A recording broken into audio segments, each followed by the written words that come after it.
real estate over the last 100 years has been the number two source of family wealth.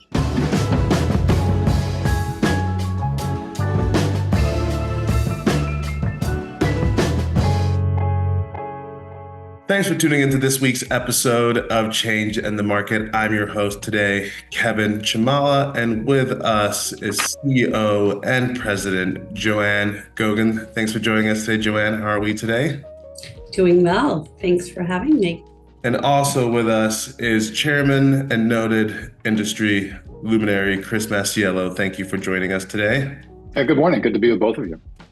And so today we wanted to have kind of bring back the discussion to the benefits of homeownership in general, and also touch on some of the programs that are available to first-time home buyers or people, depending on the situation, looking to purchase their first home. And so I guess to kick this off, maybe we'll go with Chris first to give us some historical context on the benefits of homeownership.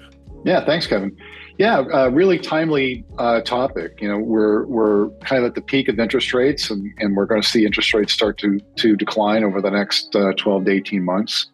You know, so it's a great time to be, in the market.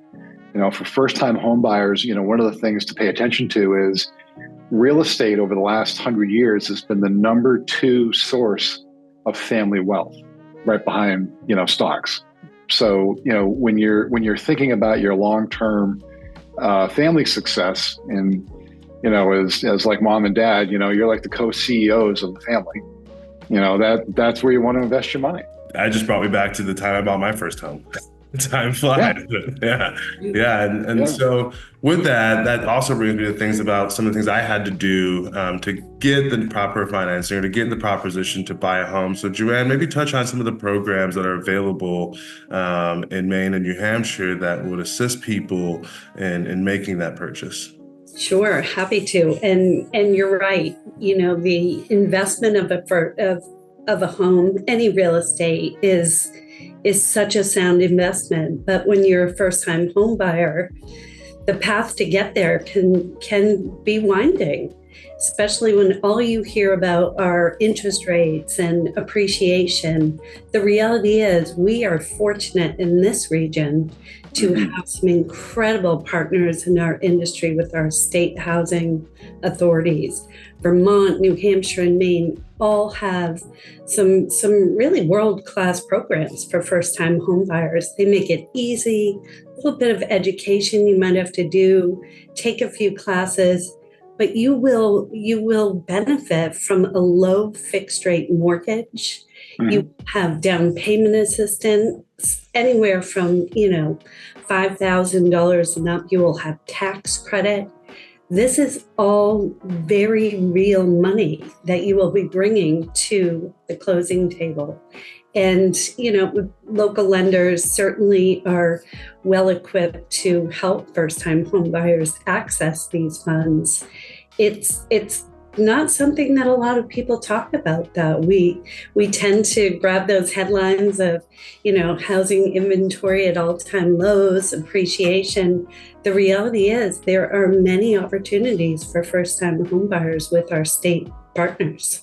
No, I think this is a very important conversation, right? It helps to remove that fear of, oh man, I need to come up with 3.5%, 5%, 20%, right? Like I think it helps to lose some of that fear of going into even looking into buying a home, just thinking about it, right? So it's a great conversation for our audience. Yeah, and these programs too, they're specifically designed for the first-time buyer, so they're a little liberal in qualifying. Gives you a little bit more margin on your monthly expenses, and because they're designed for that. They're literally designed for a younger starting family, so to speak, right? Getting into their first home. So there's tolerances that are built into it that really will help accommodate people. And I think Joanne's right. In the last 6 or 7 years, because of the housing cycle that we've been in, these programs haven't really had a lot of light on them, and now they are, and they're amazing programs, really. So yeah, they're absolutely worth looking into. Yes, and first-time home buyer programs are available also depending upon your state, you could qualify for a program that supports hometown heroes, as well as veterans. So, if you are a first-time home buyer, you are in the market, you really are doing yourself a disservice if you don't speak with a local lender about first-time home buyer programs available, because there are many. I think that's really the message we wanted to get out today in this conversation with Change the Market, is just one, removing the fear, right, of just jumping into the market and buying your first home, and also providing education and information to our audience on the programs that we need to spotlight more often now that are available to those trying to hop into this market. So with that, I will close us out. Thank you both, Joanne and Chris, for joining us today for Change in the Market. We hope everyone has a great week. Please like, share, subscribe with your friends, colleagues, and family. And we'll see you next week for another episode of Change in the Market. Great. Thanks, Kevin. Thank you, Kevin.